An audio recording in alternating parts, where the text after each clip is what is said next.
Hello and welcome to another episode of Kia Electric News. I'll begin with the launch of the Kia EV3 on Thursday. The link to that video is up here. Some extra info I've found out on possible pricing.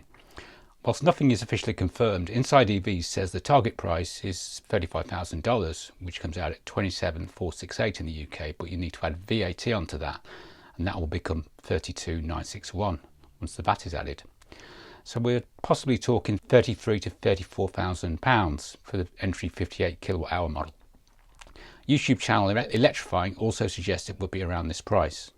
It's a shame it's not below 30,000 to be honest. Towing capacity. I've found this video of it towing on Kia's Korean website and also now a YouTube channel. Someone in the comments called The Observer passed on this information. Towing capacity for standard range 58 kilowatt hour battery is 300 kilograms. Towing capacity for long range 81 kilowatt hour is 1000 kilograms. I actually had this confirmed in Thomas Autogefuhl's video, which I'll put a link up above. Motograph World YouTube channel reports the 58 kilowatt hour model has a range of 217 miles on the Korean test cycle, or 350 kilometers range. I'll put a link also above to that video. Also on the Autogefuhl video, I also noticed that the reverse lights are integrated in the bottom two segments of both sides. These images are from that video. Also the front DRLs change colour for the indicators and hazard warning lights. Thomas in the same video also reports that the EV3 was the first Kia to receive a special shortcut to silence the speed limit warnings. Hooray! You may remember my video from last November when I was driving back from Newcastle on the A38 where the roadworks had been taken down and the car was still going on about the 40 mile an hour limit despite there being signs saying it was 70, and I could not get rid of the overspeed warning. This is a new feature and would instantly cure this problem. Anyway, to get rid of it on the EV3 you simply have to press and hold the volume button on the steering wheel for 4 seconds. This will also come to the EV6 and the EV9. I'm hopeful this feature will also appear in the EU infotainment update in June. Fingers crossed. He also confirms bi-directional charging vehicle to home in some trims, just like the EV9 can do. According to Korean car blog and other sources, a full GT version is also in the pipeline, which will be all-wheel drive. Many ask me where the EV3 will actually be built. It will initially be built in South Korea. It will have NMC batteries from the Kia LG joint venture in Indonesia, as I mentioned last week. It will also probably be built in the US in next year in their new plant over there. It's also possible it could end up being built in the EU factory further down the line. The EV3 should be offered in 9 different colours for the body, 4 earthy hues of which are new to Kia: aventurine green, shale grey, frost blue and terracotta. I also got asked in the comments about why it is front wheel drive, and according to an article I read in Inside EVs, that is simply to get the cost down, and also the reason it's 400 volt instead of 800 volts architecture. Now a quick update on the 2024 Hyundai Group ICCU Recall integrated charging control unit. I've heard nothing new in the UK. In Germany I still see reports on the forums that some people are getting it, other people have been refused it, so not an active recall yet. Someone also passed on the following information on Kia EV forums to me. Forum member Juan John says, "For your information, I contacted my dealership in Spain and they told me that this campaign is going to be launched in June. So I wonder if the UK and Germany will follow suit with the full campaign. We shall see."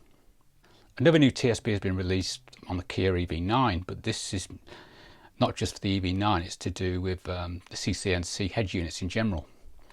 It details how to enter dealer mode on the EV9 and other cars with the CCNC head unit, such as the new Hyundai Kona and probably the new EV6 and the EV3. A similar method and code also works on the EV6 and the Niro EV, but you have to confirm it with physical buttons like this.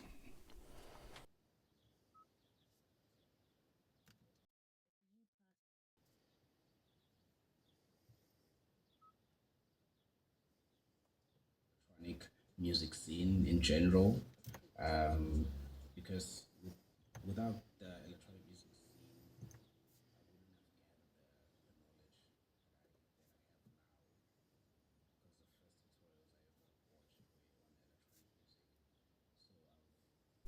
The description as follows. This bulletin provides information to access the dealer mode function on 2024 MY EV9, equipped with a CCNC head unit, and perform a factory reset or a reset network to address customer concerns related to activation of Kia Connect or Kia Connect features that may have stopped working. Please use this facility with extreme care, as you can screw your head unit up by using these features of dealer mode. Examples of Kia Connect issues: remote start climate stops working, vehicle status on Kia Access app not updating, connected routing stopped working. Anyway, use that one with care. Inside EVs reports that Kia's global EV sales surged during April. This is despite all the complete nonsense stories in the press that say sales of EVs are actually slowing down. According to Kia, its retail all-electric car sales amounted to 17,140 units in April. This is up 90% from a year ago.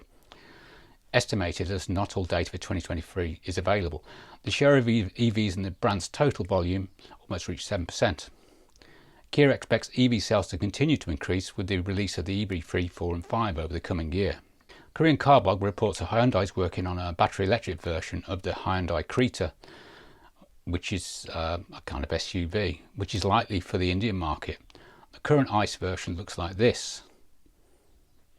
I don't think it will ever be sold in the UK though, but you never know. Various sources reported this week that Uber drivers can get big discounts for purchasing Kia electric vehicles. Business Matters, as well as The Times, reports that Londoners accustomed to seeing their Uber drivers in Toyota Priuses may soon find them driving electric Kias instead, as Uber is set to offer more than 35,000 of its London drivers up to £22,000 in grants and discounts to transition from hybrids, diesel and petrol cars to fully electric vehicles. That's good news, but it's a pity we can't get the discounts. Korean Economic Daily reports that Hyundai Motor Company and Kia Corporation have partnered with South Korea's universities to secure materials for vehicle electrification components. Hyundai Motor and Kia announced on Tuesday that they have established the Hyundai Motor Group Magnetic Material Joint Research Lab at Yonsei University Sinchon campus to enhance the technological competitiveness of permanent magnets, which are key components of electric vehicles. The Joint Research Lab aims to secure technologies to replace and recycle rare earth elements, essential raw materials for electrification. Rare earth elements are key materials in the permanent magnets used in electric vehicle motors.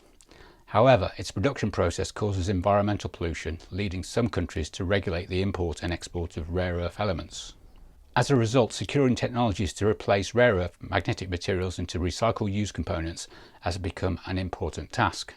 The Joint Research Lab will conduct research on non-rare earth magnetic materials to replace rare earth elements, rare earth recycling to recover and reuse rare earth elements from motors, and magnetic property evaluation to advance the measurement of magnetic materials. This week I visited the Everything Electric show in Harrogate. I managed to test drive the new Ioniq 5N, which was more fun than you could ever have imagined.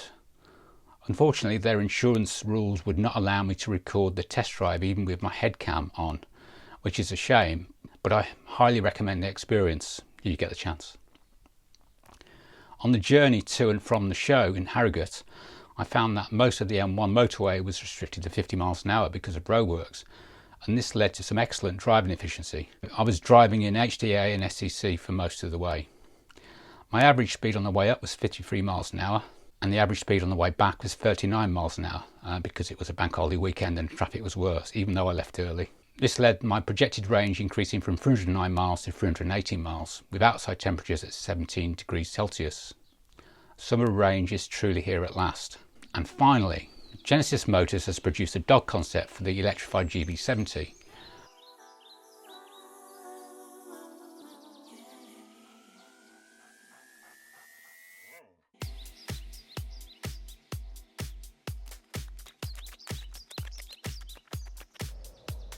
The Genesis X dog concept is an ultimate dog-friendly accessory for the electrified G70, utilising vehicle-to-load electric power. Genesis X Dog has a built-in electric shower, hairdryer and heated dog bed, complete with ambient lighting.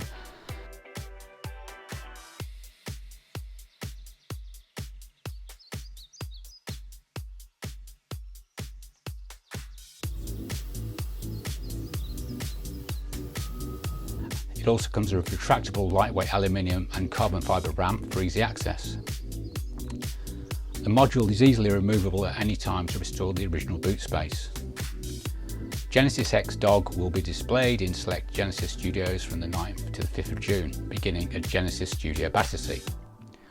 Shame there is still not a Tesla-like dog mode though.